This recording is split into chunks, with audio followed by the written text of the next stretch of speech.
Agatha Raisin and the Poisoned Mulled Wine Mystery. Good evening, dear friends, and welcome back to the Detective Notebook. Tonight, we once again slip into the charming but never peaceful village of Carsley, tucked deep in the rolling Cotswolds. Tell me in the comments, where are you listening from, and what time is it for you right now? And tell us, did you like our stories?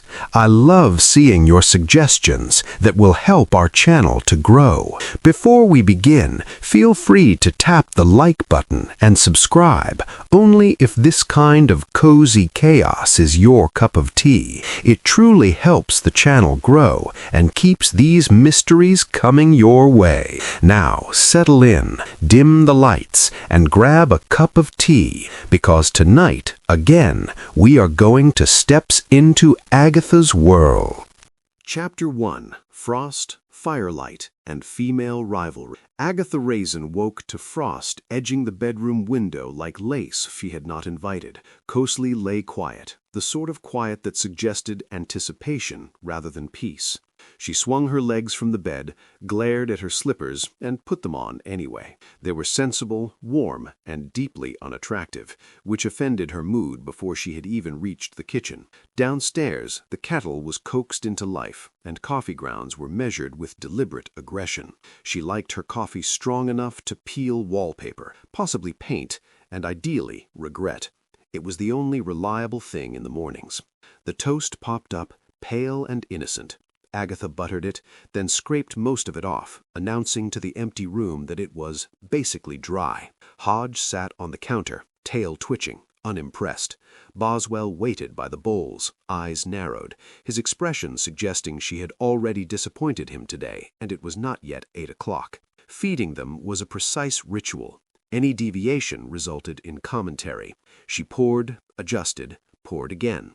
Hodge sniffed, then turned his head away dramatically. Boswell accepted his portion with the weary patience of a cat who knew standards would never be met. The radio murmured in the background, a familiar presenter discussing the upcoming lantern evening. Agatha listened despite herself. Lanterns, mulled wine, community warmth. The voice grew enthusiastic about a newcomer, Celia Montford, and her divine mulled wine recipe, which had apparently caused quite a stir. Agatha paused mid-sip. Celia Montford. The name landed with a dull irritation, like grit between teeth. Compliments flowed freely. Sophisticated, generous, a natural fit for the village. Agatha snorted and burned her tongue, which felt like a fair exchange. She glanced at her reflection in the kettle and frowned. Her hair was acceptable, though it would benefit from purpose. She adjusted her jumper, then adjusted it again, irritated by the thought of Celia's effortless elegance, which she had not even witnessed yet. Admiration from village women was rarely effortless. It was cultivated, fertilized, and displayed. Agatha told herself she did not care. Hodge yawned loudly, unconvinced. Boswell flicked an ear, the feline equivalent of disbelief. The word lantern evening tugged at something else. James Lacey surfaced in her mind without permission. A memory of his smile, infuriatingly kind, intruded and lingered. She pushed it away with toast. It did not help. There were things unresolved there, conversations left unfinished, feelings misfiled and never retrieved. She told herself it was ancient history. The cats, who had observed her through several emotional errors, remained unimpressed by this narrative. Outside, frost glittered on hedges. Somewhere, a car door slammed. The village was waking. Agatha finished her coffee, poured another, and leaned against the counter, listening to the radio praise Celia Montford again. Something about the warmth of her welcome prickled. Warmth, Agatha knew, could be performative. It could also conceal sharp edges. She felt an unwelcome flicker of curiosity. Why had Celia chosen Cosley? Why now? And why did the thought of her mulled wine make Agatha feel oddly competitive, as if she had been entered into something without consent? Hodge hopped down, nearly tripping her, and Boswell stared pointedly at the door, reminding her she had plans, or at least opinions, to attend to. Agatha shrugged into her coat, took one last look at the kitchen, and straightened. She did not care about lantern evening. She did not care about Celia Montford. She certainly did not care what anyone thought. With that firmly established, she stepped outside, locking the door behind her, curiosity carefully disguised as disdain, and headed toward the village where firelight, gossip, and trouble were already warming themselves in anticipation. The bell above the village shop door gave a cheerful ring that Agatha immediately resented. The place smelled of oranges, cinnamon, damp wool, and something faintly competitive. She paused just inside, stamping frost from her boots, and took in the scene with a practiced eye. Several village women clustered near the counter, laughing too brightly, their scarves arranged with suspicious care. At the center of it all stood Celia Montford. Agatha recognized her at once, though they had never met. Celia had that sort of presence, warm without being apologetic, elegant without appearing to try. Her coat was perfectly cut, her smile generous, her hair arranged as though it had always intended to fall that way. She was holding court with a tray of steaming mugs, and everyone was leaning in as if proximity alone might improve their lives. "Agatha Raisin, isn't it?" Celia said, turning as though she had been expecting her. Her voice was smooth, carrying just far enough. "I'm so glad you're here." Agatha bristled at the familiarity and nodded, adjusting her gloves. "I was passing," she said, which was true in the loosest possible sense. Celia lifted a mug. "I'm finalizing my mulled wine for the lantern evening. I'd value your opinion." The emphasis on "your" was deliberate, Agatha noted. Flattering, tactical. Around them, the women watched with carefully neutral expressions. A few smiles tightened. Someone sniffed. Agatha considered declining. She considered accepting and criticizing. Competitiveness tipped the balance. "Very well," she said, as if granting a favor. One sip. The mug was warm against her hands. She inhaled. The scent was rich. Cloves, orange peel, a hint of something deeper she couldn't place. The shop seemed to lean closer. Even the jars on the shelves appeared interested. While she hesitated, conversation bubbled. Someone mentioned nutmeg sourcing. Another compared last year's recipe with thinly veiled disdain. Celia listened, smiling, nodding, collecting admiration like tokens. "I always enjoy the charity competitions," she said lightly. "I do tend to win. It's a knack, I suppose." The words landed like a challenge. Agatha raised an eyebrow. "Some people have a talent for being memorable." Celia laughed, unoffended, which was somehow more irritating. "And some for being discerning. That's why I hoped you'd try it." Agatha took a sip. The wine bloomed on her tongue, warming without burning, sweet, balanced with bite. It was infuriatingly excellent. She took another sip before she could stop herself. Around them, the women watched for her reaction.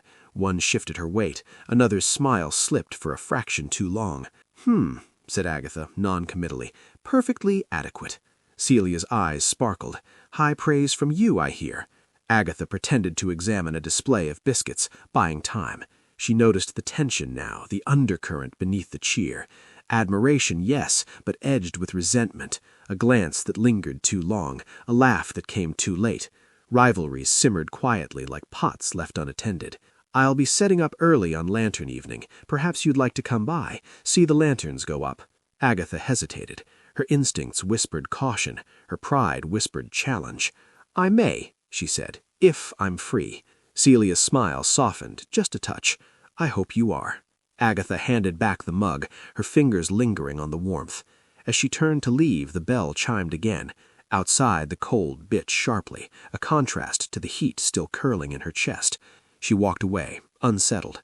The wine had been flawless, too flawless, and somewhere behind her, admiration curdled quietly into something else, waiting. Chapter 2. A Toast Gone Wrong. Lantern evening arrived wrapped in cold and optimism. Carsley glowed as if determined to prove itself charming. Paper lanterns strung between trees, fairy lights blinking bravely against the frost, and the village green transformed into a picture that would have pleased postcards and irritated Agatha Raisin in equal measure. She stood at the edge for a moment, scarf pulled tight, surveying the scene with narrowed eyes. Too many lanterns. Too much bunting. Someone had overcommitted to cheer. She moved through the crowd, boots crunching softly, accepting nods and murmured greetings.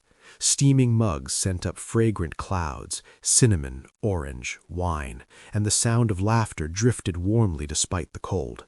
Agatha noted scarves chosen carefully to look effortless, coats cut just so, voices pitched slightly higher than usual. The village women were performing.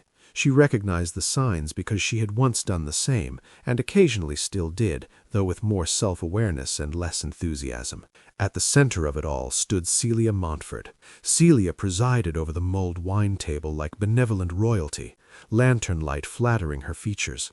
She laughed easily, touched arms lightly, poured generously. The wine urn gleamed.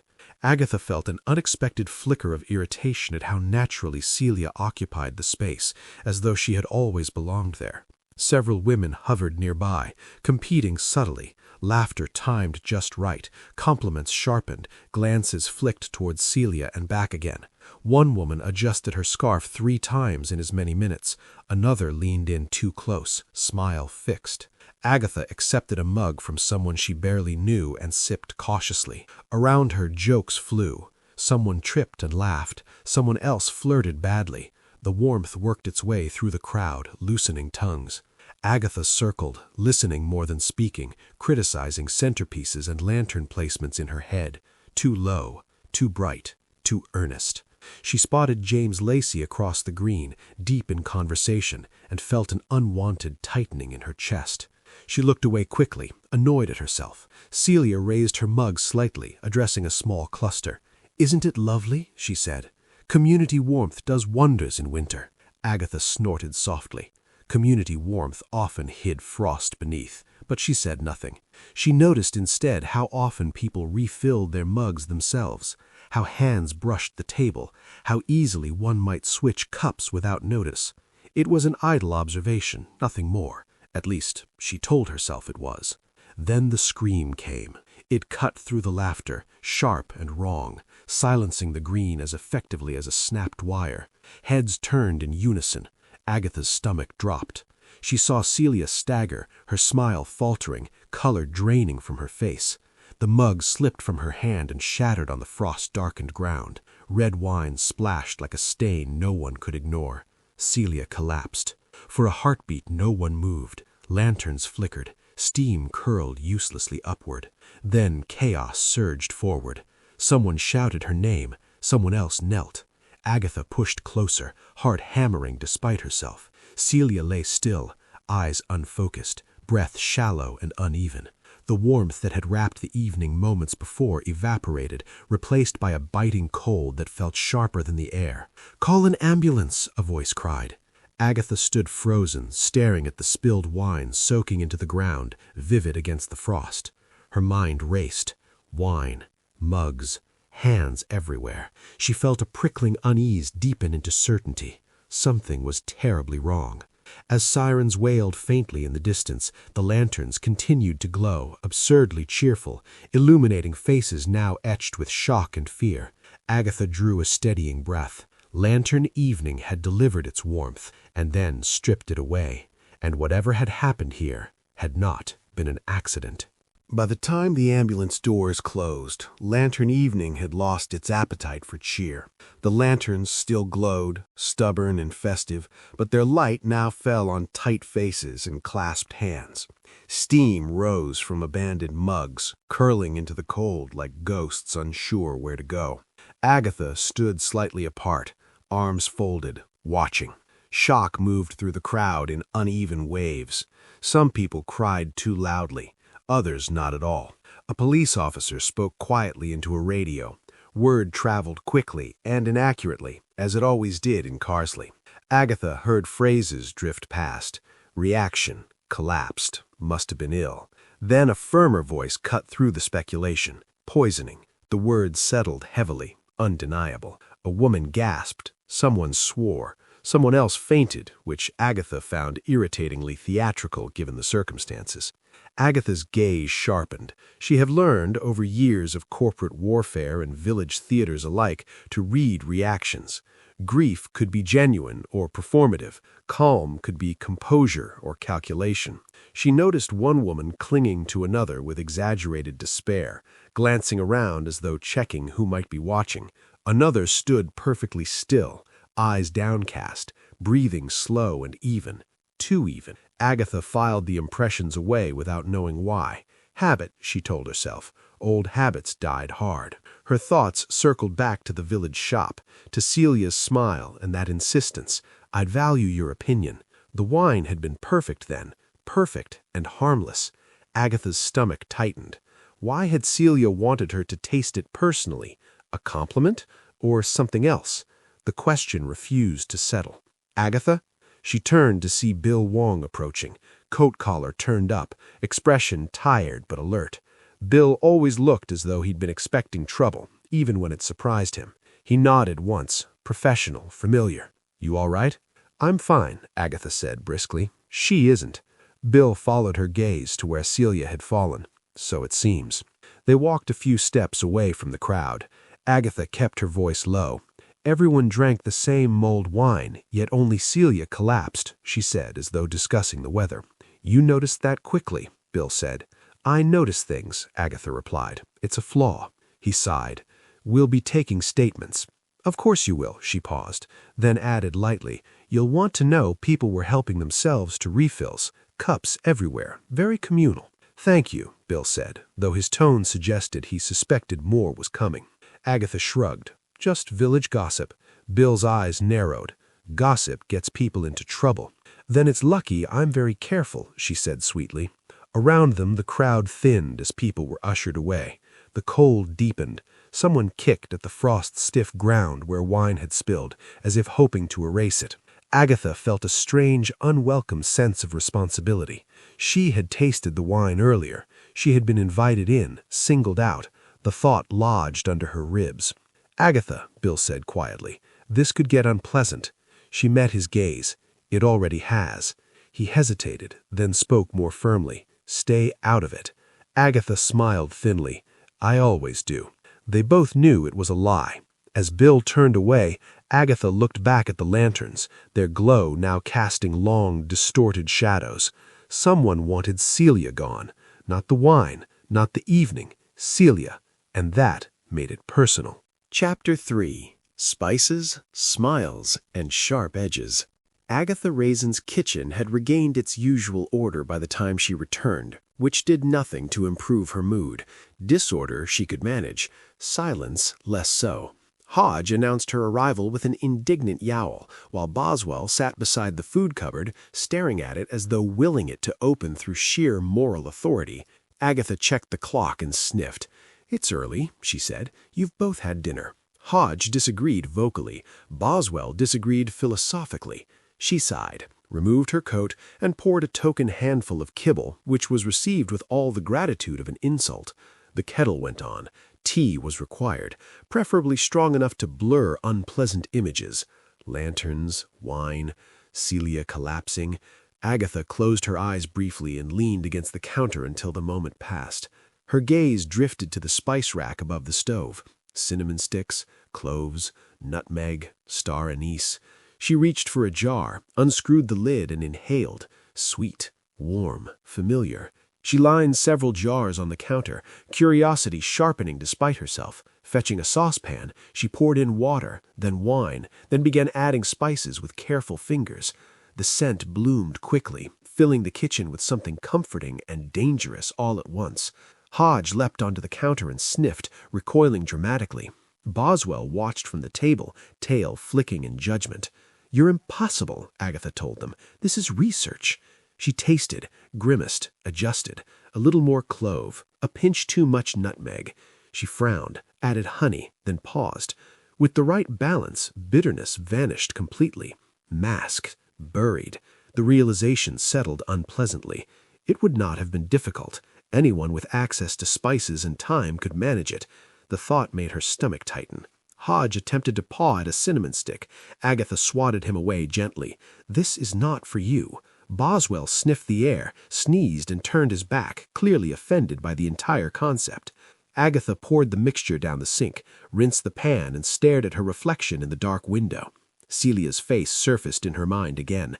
Smiling, confident, competitive. I always tend to win. The words replayed, no longer charming. Competitiveness bred resentment.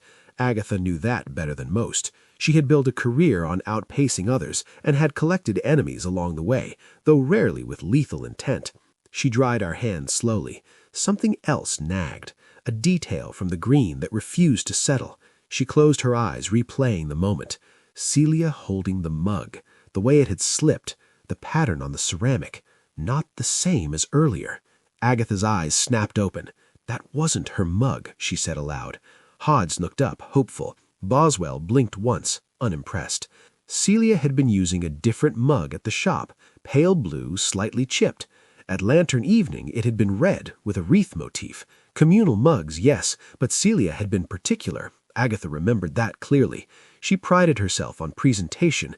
Why would she switch? Agatha's pulse quickened. If Celia hadn't chosen the mug, someone else had. Someone had ensured she drank from that one. The implication sent a chill through the warm kitchen air. She poured herself tea, hands steady through habit if not calm, and sat at the table. The cats flanked her, their presence grounding, solid. Hodge began washing a paw. Boswell stared at her, unblinking. Someone swapped the mug, Agatha murmured, and they wanted it to be hers. The cats offered no comment, but Boswell flicked his tail once, which Agatha chose to interpret as agreement. She sipped her tea, feeling the warmth spread, and made a decision she pretended she hadn't already made. Tomorrow she would ask questions, quiet ones, discreet ones. Carsley had secrets, and someone had spiked more than wine. They had poisoned goodwill itself. Agatha set her cup down carefully. This would not be left alone. Agatha Raisin conducted her inquiries the only way that ever worked in Carsley, with cake, sympathy, and an expression that suggested she was absolutely not judging anyone at all. She began with Mrs. Penfold, whose sitting room smelled of lavender polish and resentment. The woman clasped Agatha's hands tightly, eyes shining with what might have been tears or might have been opportunity. "It's all such a shock," Mrs. Penfold said, sighing heavily. "Poor Celia, such a presence." "A presence can take up space," Agatha replied mildly. Mrs. Penfold's lips twitched. "Well, she did win the wreath competition last year. Mine was perfectly adequate." Agatha nodded. Adequate is so often overlooked. At the next cottage, Mrs. Hemsley offered lemon drizzle and condolences sharpened with acid. "Celia had a way of making one feel invisible," she said, stirring her tea with unnecessary force. "Always center stage." "Some people mistake attention for affection," Agatha observed. Mrs. Hemsley smiled too quickly. "Don't they?" By the third visit, Agatha had learned nothing concrete and everything emotional. Lost prizes, interrupted conversations, compliments that felt like condescension.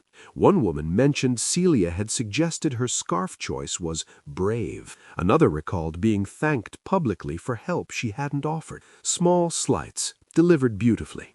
At Miss Wilcox's, things shifted. She was pale, fingers trembling around her teacup. "I only meant to improve it," she said suddenly. Agatha raised an eyebrow. "What improve?" "The wine," Mrs. Wilcox whispered. "Earlier in the day. I added spices, just spices. Celia had asked for suggestions. She always did that, made you feel involved." Her laugh was brittle.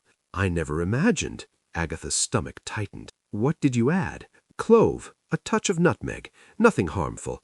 She looked up, eyes wide. "You believe me, don't you?" Agatha patted her hand. "Of course."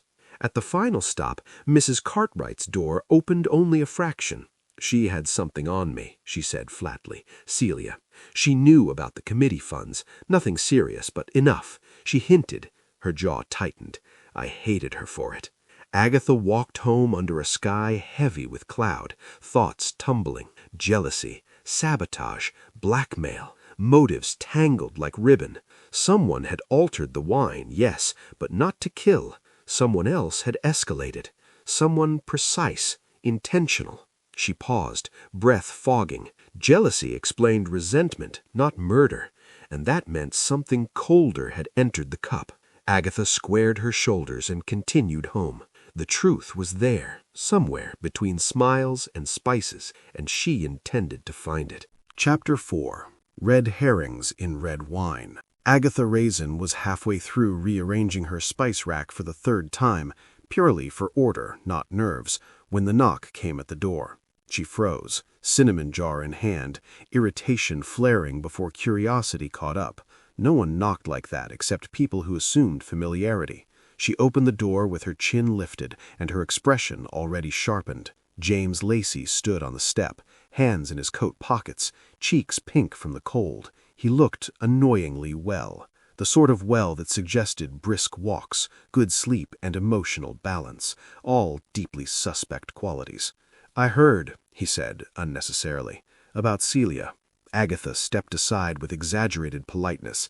"Carsley has been buzzing. Come in if you must." He smiled faintly, which she ignored. Inside, Hodge appeared immediately, sniffed James's shoes, and retreated with disdain. Boswell watched from the armchair, eyes narrowed, clearly remembering James and judging him accordingly. James glanced around. Same cats, same kitchen. Consistency is a virtue, unlike turning up uninvited. He chuckled. "You always say that. You never mean it." She busied herself with the kettle. "Tea?" "Yes, please." They stood in companionable tension while the kettle boiled. James leaned against the counter, watching her with an expression that suggested concern and curiosity were sharing space uncomfortably. Agatha poured water with unnecessary precision. "You all right?" he asked again. "I'm fine," she said briskly. "The village is not." James nodded. "It's unsettling. She seemed popular." Agatha snorted. "So did Margarine in the 70s. He smiled despite himself. "Celia asked about you, you know." Agatha's hand paused mid-pour. "Did she?" "Yes, more than once. Wanted to know what you were like, your background, your reputation." Agatha turned slowly. "My reputation?" James shrugged. Her words. She seemed curious. "Curious people should get hobbies," Agatha said sharply. She handed him his tea, then realized her hand was trembling and tightened her grip until it stopped. Why would Celia ask about her? Admiration was unlikely. Rivalry? Or something more pointed? James studied her. "She seemed to think you were important." Agatha laughed too quickly. She was new, probably thought everyone was. "Perhaps," he said gently, "but she asked about you specifically." Silence settled, thickened by unspoken history. Agatha took a sip of tea and burned her tongue again. She welcomed the sting. Vulnerability was inconvenient. "Well," she said, "I'm sure she regretted it." James's expression softened. "Agatha, don't," she said, "not now." He nodded, respecting the boundary even as it strained. Outside, wind rattled the window. Inside, the cats shifted, sensing tension like seasoned observers of human error. James set his cup down. "Just be careful." Agatha met his gaze. "I always am." They both knew that wasn't true. As he left, Agatha closed the door firmly and leaned against it for a moment longer than necessary. Celia's curiosity echoed unpleasantly. Why her? Why now? Red herrings floated thickly, and somewhere beneath them a sharper truth waited. Carsley's streets hummed with a nervous quiet the following morning. Lanterns had been taken down, leaving bare posts and frost-dusted cobbles, and the village felt smaller, heavier. Agatha sat at her kitchen table, Hodge perched on the windowsill, Boswell sprawled across her notes. She had scribbled theories, timings, and potential suspects in neat, nervous loops, her pen moving faster than her thoughts could catch up. The local police, led by Bill Wong, were poised to act. Evidence seemed to point toward Mrs. Penfold, whose sour competitiveness and open resentment toward Celia made her a convenient culprit. Agatha listened carefully as Bill spoke with the committee in the village hall. "She had motive, opportunity, and access," he said, voice low. "We'll be preparing an arrest." Agatha nodded along, outwardly approving, inwardly unsettled. Something about it was too neat, too tidy. The village had its share of jealousies and petty squabbles, yes, but a murder orchestrated so perfectly by the obvious suspect seemed wrong. She folded her hands, attempting to seem uninterested, while her mind spun. Returning home, she poured herself tea, hoping the warmth would settle nerves, but Hodge and Boswell had other plans. Hodge jumped onto the table, scattering half her notes. Boswell swiped his paw, sending a pen rolling. Papers fluttered like startled birds. Agatha groaned, collecting them quickly. Then she noticed it. A small spice jar, knocked over in the chaos. Cinnamon, faintly oily. Clove still lingering in the air. A sudden realization pricked at the edges of her mind. She had been so focused on Celia's mug, the villagers' expressions, and who might have had motive at the lantern evening, that she hadn't considered timing carefully. The spice jar lay there like a beacon. No, the poison hadn't been added at the event. It had been done earlier. The evidence carefully concealed until the wine was poured. She straightened abruptly, making the cats jump in surprise. "Of course," she murmured. "The wine was tampered with beforehand, not by the guests, not at the lantern evening. Too risky." Hodge meowed as if agreeing, while Boswell stared at her with his usual disdain, like a teacher disappointed in a student who had finally seen the obvious. Agatha's mind raced. The neat public conclusion suddenly felt fragile, the puzzle far from solved. She re-examined her notes. Who had handled Celia's wine before it reached the table? Who had access to the spices, the cups, the recipes? Every familiar face in the village suddenly became a potential suspect. Her previous assumptions about jealousy, about the most obvious grudges, now seemed insufficient. The quiet of her kitchen pressed in around her. Tea cooled in her cup. Outside, frost caught the low morning sun, sparkling, deceptively peaceful. Inside, the cats returned to their vigilant watch, tails flicking in measured judgment. Agatha picked up her pen again, eyes narrowing. Bill Wong's confidence, the impending arrest, all of it was based on an incomplete picture. The puzzle required looking deeper, thinking sharper, and someone had deliberately ensured she would be misled. Agatha set her jaw, sipped her tea, and made her decision. She would follow the thread from the beginning, from the spice rack, the swapped mugs, the carefully prepared wine. The truth was hidden in plain sight, waiting for patience, observation, and a little courage. The poison had not been added at the lantern evening. Someone had planned this well in advance, and that meant the real culprit was still at large, comfortably mingling among the villagers, pretending everything was normal. Agatha stared at the frosted window, the warmth of tea now doing little to calm the racing thoughts. This wasn't going to be simple, not by a long shot. Chapter 5. The Spice That Didn't Belong. Agatha Raisin sat in her kitchen, the late winter sunlight pooling on the worn lino like muted gold. Hodge sprawled lazily on the counter, eyes half closed, and Boswell perched on the windowsill, tail flicking with measured disapproval. The quiet was deceptively soothing, like the pause before a storm. Agatha stirred her tea absent-mindedly, thoughts looping relentlessly around the events of lantern evening. She remembered holding the warm mug in her hands at the village shop, inhaling the spicy aroma, feeling the first wave of heat curl pleasantly in her chest. She had tasted the wine then, before anyone else, before the lanterns had glowed and the crowd had pressed in. She remembered the flavor clearly, perfectly balanced, a hint of clove, subtle orange zest, no bitterness. Her eyebrows drew together. If the wine had been flawless at that moment, then what had changed? The poison, whatever it was, must have been introduced afterward, not during the festival, not at the communal table where everyone had mingled, sipped, and laughed. Someone had tampered with the wine beforehand, then ensured Celia alone drank from the altered mug. Hodge yawned and stretched, knocking over a teaspoon in protest. Boswell flicked his paw at the newspaper, scattering it across the table. "Yes, yes," Agatha muttered. "I remember. Taste, aroma, temperature, nothing wrong until later." The cats regarded her with judgment, as though scolding her for not realizing it sooner. She retraced every step in her memory. Celia's insistence that Agatha taste the wine personally, the pale blue mug at the shop, the red wreath mug at lantern evening, the careful choreography of the guests, the glasses, the refills. Someone had thought it through meticulously. It wasn't a crime of opportunity. It was a calculated act. Agatha closed her eyes and focused on the flavor, the sweetness of the honey, the warmth of the spices, the lingering citrus. Nothing had hinted at danger then. The contrast with what followed was stark. Whoever had planned this had timed it precisely, masking bitterness, masking danger, until the perfect moment. The thought made her pulse quicken. She recalled the spice jars in her own kitchen, how easy it had been to imagine someone adding just enough to change the taste, to disguise the poison. She could almost trace the invisible line from the jar to Celia's cup. It had required access, patience, and knowledge.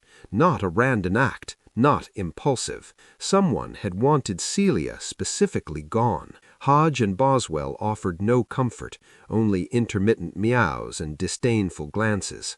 Agatha sipped her tea again, trying to calm the ripple of excitement beneath the surface.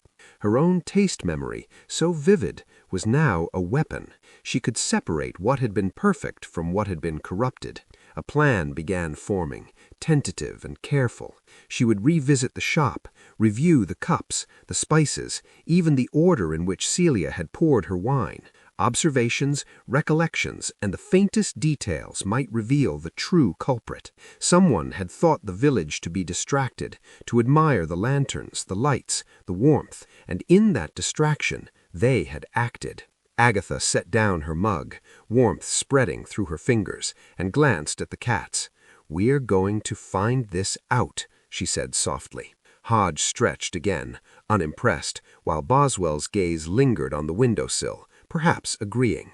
The taste memory, so simple, so mundane, had become a key, and for the first time in several long, cold days, Agatha felt a spark of certainty. The poison wasn't public, it was personal, and she would unravel it. One subtle spice, one careful observation, one determined step at a time. Agatha Raisin had learned over the years that opportunity often spoke louder than words. It was not always the loudest voice, nor the most obvious grudge that revealed intent. Sometimes it was the quiet moments between chaos, the spaces unnoticed, the gaps in observation that held the truth. She sat in her armchair, Hodge draped across the windowsill, and Boswell curled on the backrest, both radiating judgmental patience. Steam rose from her tea, carrying cinnamon and honey notes, but she barely noticed. Her mind was threading together fragments of memory from lantern evening, the village shop, and Celia's interactions throughout the day. The pieces had begun to click. The spice memory, the swapped mug, and the timing of the poison suggested one inescapable fact. Only someone with access after the perfect taste test could have introduced the lethal element. Agatha narrowed her eyes. Who had lingered near the wine while everyone else was distracted by lanterns, laughter, and applause? She replayed the crowd in her mind, noting who had seemed unusually attentive, who had shifted subtly closer to Celia's table, who had appeared innocuous while remaining unobserved. Then it hit her. One person stood out, quietly elegant, deferential in appearance, but attentive in calculation, someone who lingered just long enough when no one else was looking, someone who had admired Celia openly, complimented her, sought her approval, and yet, in that closeness, had the only true opportunity to manipulate the wine. The thought made her stomach twist. Agatha recounted the shop earlier that day, Celia pouring, tasting, inviting opinions. Who had followed instructions too closely? Who had lingered with the tray? Who had offered help with just the right timing? Her mental list shrank until only one plausible candidate remained: the admirer, the woman whose envy and devotion coexisted in a delicate, lethal balance. Hodge yawned, unimpressed. Boswell flicked his tail, as if signaling impatience at the delay. Agatha murmured to them, "Yes, yes, I know, but it's more than opportunity, it's motive, too." She sipped her tea, tasting warmth and bitterness simultaneously, the perfect metaphor for the night's events. Her thoughts returned to the crowd, the smiles that had seemed too sweet, the laughs that had been just a fraction too delayed. Each gesture now carried dual meaning: admiration, yes, but edged with something darker. Subtle pressures, hints of jealousy, and a touch of obsession had created the conditions for disaster. She replayed the moment when Celia had offered her the first sip, the invitation wrapped in friendliness, but somehow personal. It had felt harmless then, perhaps even flattering, but hindsight sharpened it. Someone had used that trust, that admiration, to their own advantage. Someone who had calculated carefully, who had understood Celia's habits, who had exploited the unguarded moment. Agatha's pulse quickened as clarity and unease mingled. This wasn't a crime of passion or public rivalry. The poison had been deliberate, personal, and carefully timed. Someone had waited for the quiet, for the lapse in attention, and seized it. She set her cup down on the saucer with a decisive click, glancing at Hodge and Boswell. "We know who had the chance," she said softly. "But why? There's more than jealousy here, something deeper." The cats regarded her, as always, without comment. Their judgment was quiet but persistent, as if daring her to proceed.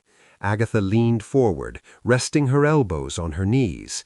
The answer lay at reach, tangled in admiration, obsession. Chapter 6. Kindness as Control. Agatha Raisin arrived at the admirer's cottage under the guise of a friendly call. Frost clung to the windowsills, glinting in the weak winter sun, and the faint aroma of freshly baked scones drifted through the air. Hodge would have approved of the domestic scene. Boswell, if present, would have tutted in polite judgment. Agatha, however, focused on her purpose. Masks, she reminded herself, were easily slipped. The door opened before she could knock.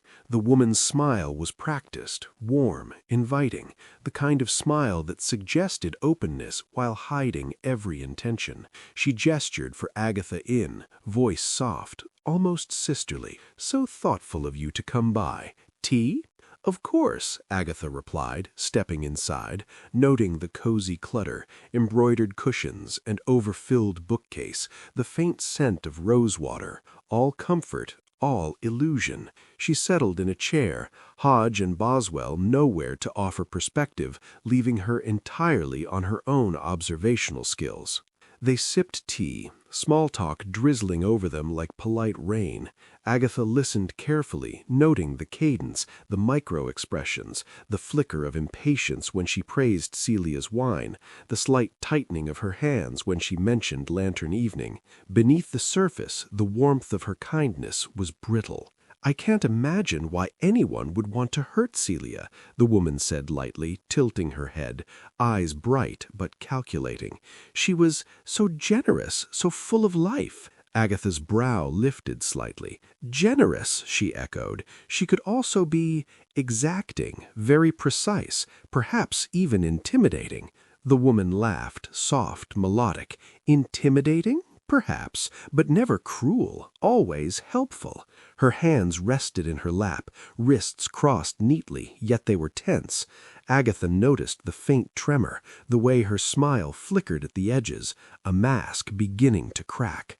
"I noticed you were particularly attentive during Lantern Evening," Agatha said casually, stirring her tea, "helping Celia, lingering by the table. You were very considerate." The woman's eyes narrowed slightly. "Considerate?" Her voice lost some warmth, a sharp edge cutting through the softness. "I simply cared. Isn't that expected when someone's entrusted to assist?"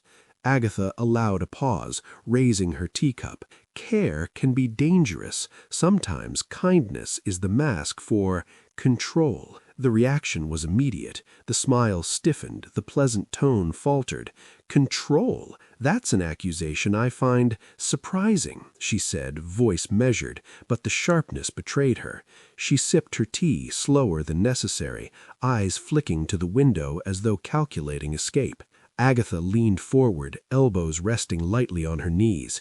"It's subtle, quiet. You offer help, guidance, advice, and you ensure the recipient follows your design. Celia trusted you too much. Perhaps that trust was misplaced." The woman's hands trembled now, just slightly. I only wanted to help. I never imagined." Her words stumbled, faltering under the weight of implication. The mask of warmth had slipped, leaving brittle honesty shimmering through. Agatha's gaze softened, not in pity, but in precise observation. Intentions can be well-meaning, but the results disastrous, and now we're left with consequences no one anticipated. A long silence stretched. The woman sipped tea, staring into the cup, her composure fraying. Agatha made no move to comfort, only watched, cataloging every flicker of emotion, every hesitation. The veneer had cracked. Beneath it, pride, envy, and obsession intertwined, revealing the psychological motive hidden beneath smiles and kindness. Outside, frost shimmered against the leaded panes. Inside, a quiet tension hung, the tea cooling between them.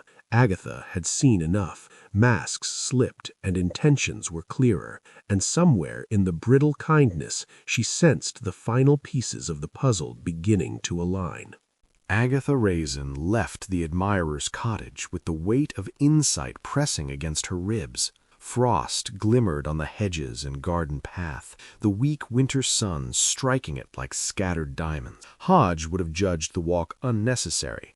Boswell, if present, would have called it dramatic. Agatha, however, walked deliberately, replaying every word, every hesitation, every carefully controlled smile. It clicked into place. The poison, the mug swap, the meticulous timing. Not an act of rage, not a crime of petty jealousy.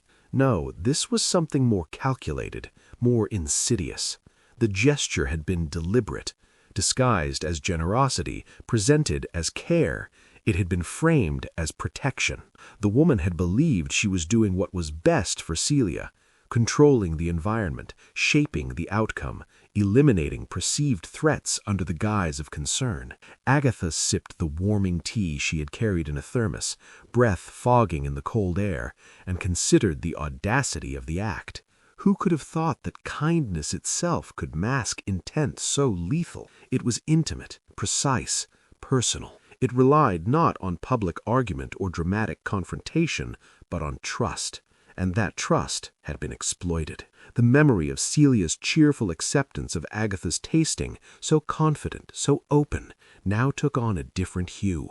Celia had been vulnerable, attentive, unaware. The poison had been introduced earlier, under the guise of communal preparation, but only Celia had been marked.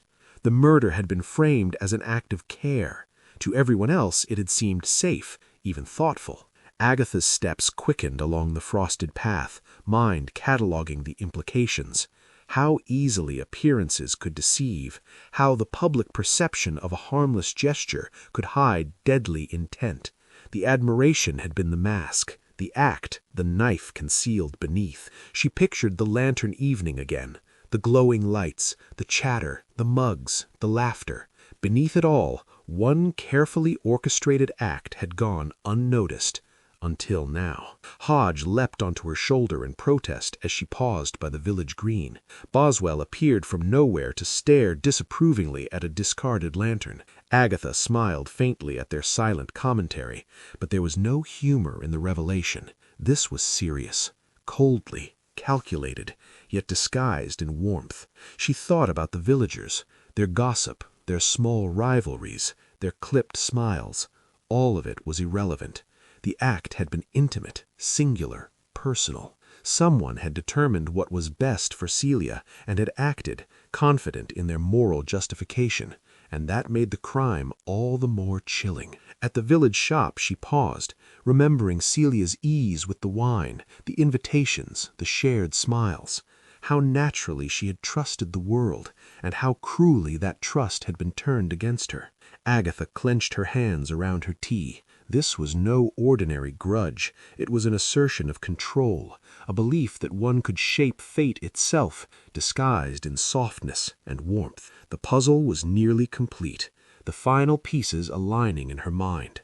All that remained was confrontation, the public reveal where intent, timing, and psychology would collide. Agatha inhaled sharply, frost clouding her breath. Lantern evening had ended in chaos, but now she had the key. The murderer's kindness, their careful, deliberate gestures had been the weapon, and soon the village would see that which had been hidden beneath smiles and generosity. The thought sent a shiver down her spine. Excitement mingled with apprehension. Hodge purred softly at her side. Boswell's tail flicked once, judgmental but approving in its own way. Agatha sipped the last of her tea, setting the cup down with measured determination. Public exposure was imminent. The poisoned gesture, framed as protection, would no longer hide in the shadows. Soon everyone would understand, or at least witness, the full reach of quiet cruelty disguised as care. The cliffhanger pressed close. In hours the truth would stand unmasked, and someone in Carsley would find their carefully constructed mask shattered. Agatha adjusted her scarf, bracing herself. The reveal loomed, and the village would never be quite the same. Chapter 7. A Toast to the Truth. Agatha Raisin strode through Carsley village with measured authority, her coat buttoned against the sharp winter wind, scarf tucked neatly, and a gleam of purpose in her eyes. Hodge and Boswell, absent this time but never far from her thoughts, would have approved, though she imagined their judgmental expressions if they could see her now, poised, calm, commanding. The villagers had gathered again at the village hall, frost glittering on the thatched roof like scattered diamonds. Lanterns hung along the eaves and in the garden, their soft glow flickering as the sun dipped low.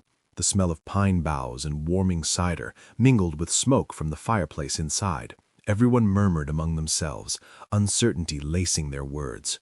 Agatha stepped onto the small dais, and a hush fell. She raised a hand, a signal both firm and graceful. "Ladies, gentlemen," she began, voice steady, confident, warm enough to ease the tension, but firm enough to command attention. "I know these past days have been unsettling. The lantern evening, which should have been a celebration, ended tragically. We've all felt the loss of Celia Montford." Eyes turned toward her, some wary, some hopeful, all attentive. Agatha's gaze swept the crowd, noting subtle reactions, clenched fists, shifting shoulders, small smiles that didn't reach eyes. Observing without accusation, she catalogued. "But we are not powerless," she continued, "and the truth, as it turns out, does not hide forever." She paused, letting the words sink in, the flickering lantern light glinting in her eyes. Celia's death was deliberate, but not random, not a crime of opportunity. It was an act disguised as kindness, masked in concern, hidden beneath the warmth we all trusted. A murmur rippled through the crowd. Some gasped, others exchanged glances. Agatha held up a hand, calming, commanding. "I have pieced together the puzzle, tracing moments of opportunity, subtle gestures, and yes, the poisoned wine itself." The villagers leaned forward, uncertainty battling curiosity. Agatha's voice softened, warming the hall like a hearth. "This was no accident. The wine was tampered with before it reached the table. The mug was swapped, the spices adjusted.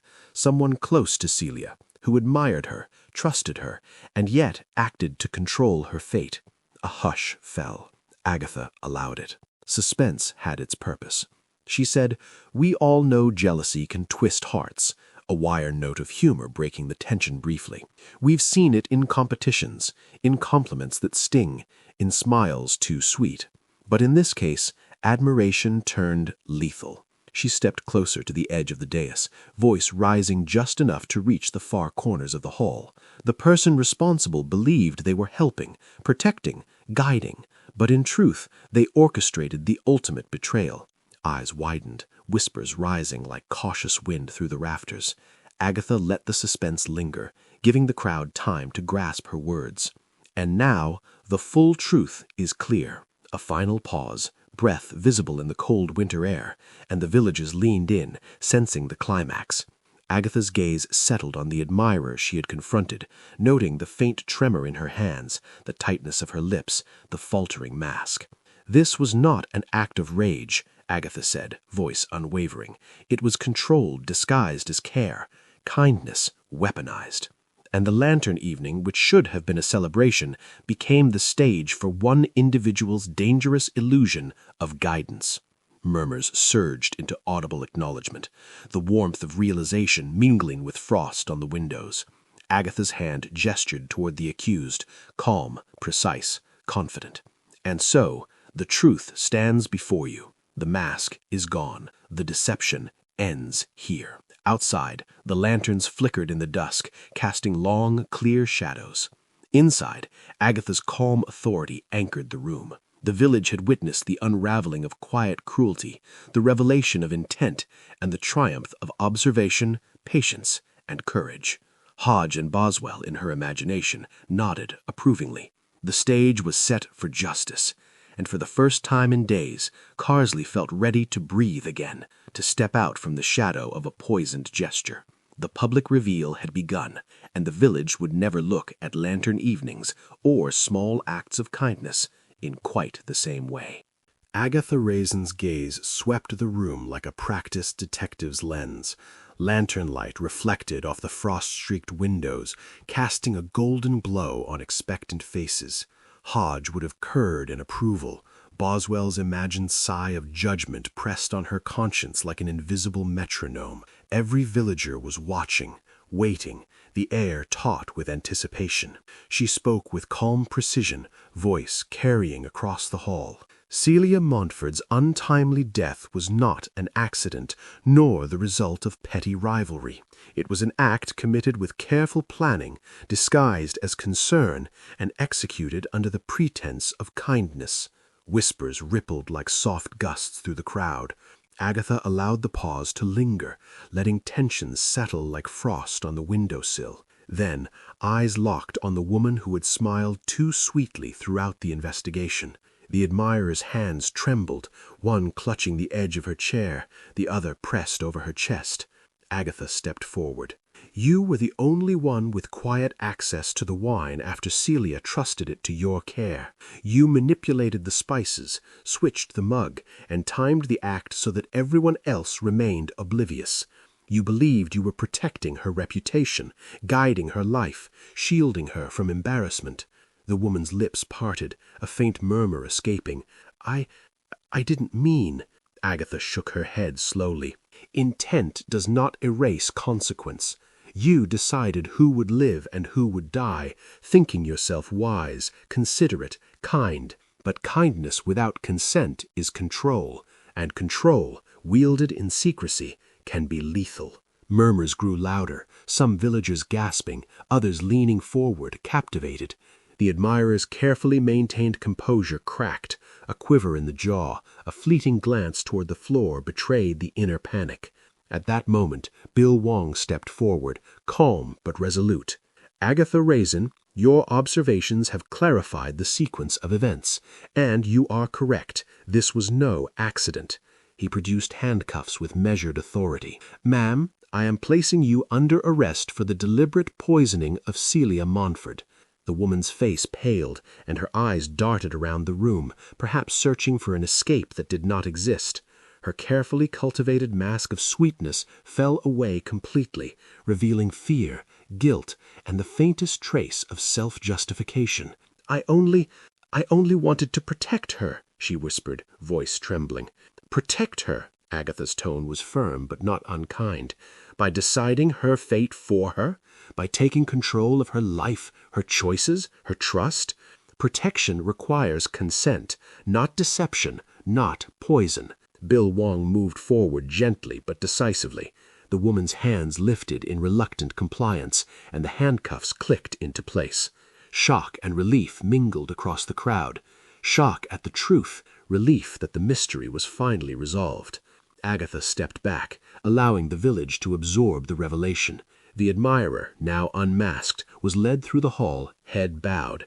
Every step echoed the consequences of misguided intentions, of kindness weaponized, of control mistaken for care. The lanterns flickered in the hall, warm light dancing across faces that had waited, speculated, and feared. Agatha exhaled slowly, letting the tension drain like steam from a kettle. Carsley had been reminded once again that appearances could be deceiving, that smiles could conceal ambition, obsession, or malice. She glanced around, imagining the cats at home. Hodge would have purred, Boswell would have judged, and she allowed herself a small private smile. Justice had been done, truth revealed, and the village, shaken but safe, could finally breathe. The poisoned gesture, intended to preserve a reputation, had been exposed for what it truly was, a lethal assertion of control.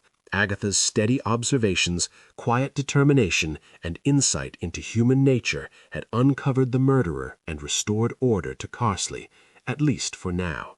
Outside, the lanterns glimmered against the frost, reflecting in windows like stars caught on earth. Inside, villagers whispered and nodded, the warmth of resolution spreading through the hall.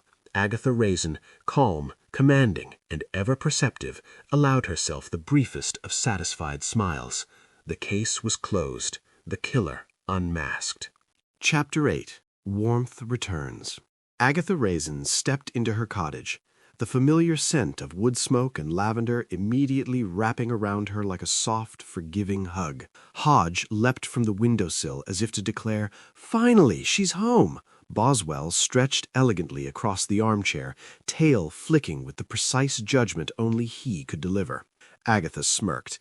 The cats were unimpressed by her detective triumphs, but their approval was unnecessary. She hung her coat, the fabric still carrying the faint winter chill of Carsley streets.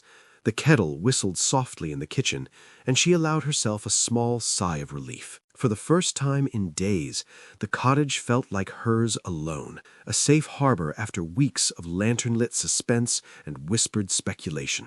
"Breakfast first," she muttered to the cats, arranging 2 small saucers with care. Hodge approached warily, sniffing the food, Boswell circling in a delicate pirouette before settling in to inspect.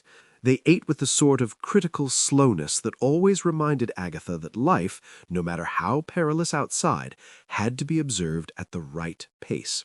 Tea followed, steaming and fragrant, poured from her best pot. The warmth seeped into her fingers as she cradled the cup, letting the aroma of bergamot and honey chase the winter chill away.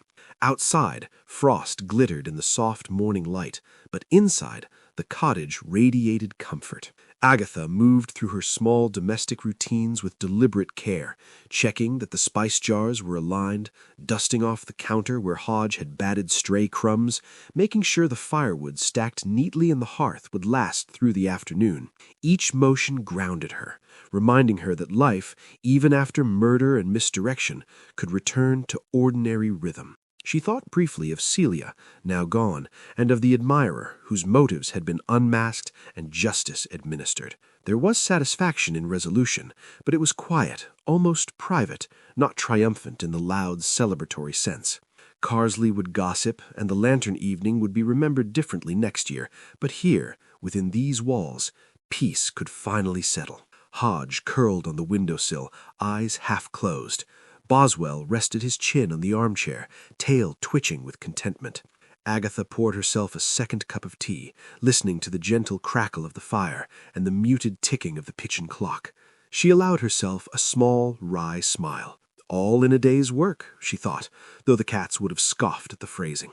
The afternoon unfolded slowly. Agatha sipped tea, nibbled a small biscuit, and allowed her mind to wander, replaying the events that had tested her patience, her observational skills, and her ability to navigate both social niceties and human duplicity.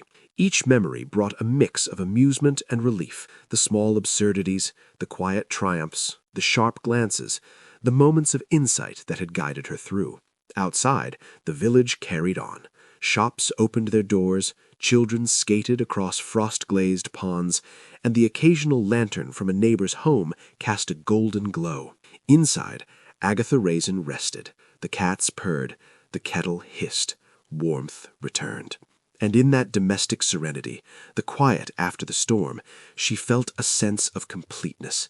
Order had been restored, the puzzle solved, and the familiar rhythms of home and hearth reminded her that however twisted human intentions might be, comfort could always be reclaimed. Agatha settled back in her chair, tea in hand, cats at her side, and allowed herself a deep, unhurried breath. The village could wait. For now, there was only warmth, home, and quiet triumph. Agatha Raisin reclined in her armchair, Hodge curled at her feet, and Boswell draped over the armrest, both emitting low purrs of approval, or judgment, depending on how one interpreted feline contentment. The fire crackled gently, sending sparks that danced along the hearth's edge. Outside, the village streets glittered under a thin crust of frost, lanterns once again aglow, casting warm pools of light over the snow-dusted cobbles. She sipped her tea slowly, letting the warmth spread through her fingers and into her chest. The chaos of lantern evening, the poisoned mulled wine, the whispered suspicions, and the unraveling of secrets now seemed distant, softened by distance and reflection. She allowed herself a quiet, private smile. Order had returned. Carsley had survived its brush with intrigue, and she had played her part, observing, reasoning, and unmasking what others might have overlooked. Yet, as she watched the soft glow of the lanterns through her frost-specked window, Agatha felt the familiar twinge of rivalry and jealousy stirring. Even after the murderer had been revealed, even after justice had been served, human nature remained unchanged. There were glances, smiles, and subtle competitions that persisted in the village.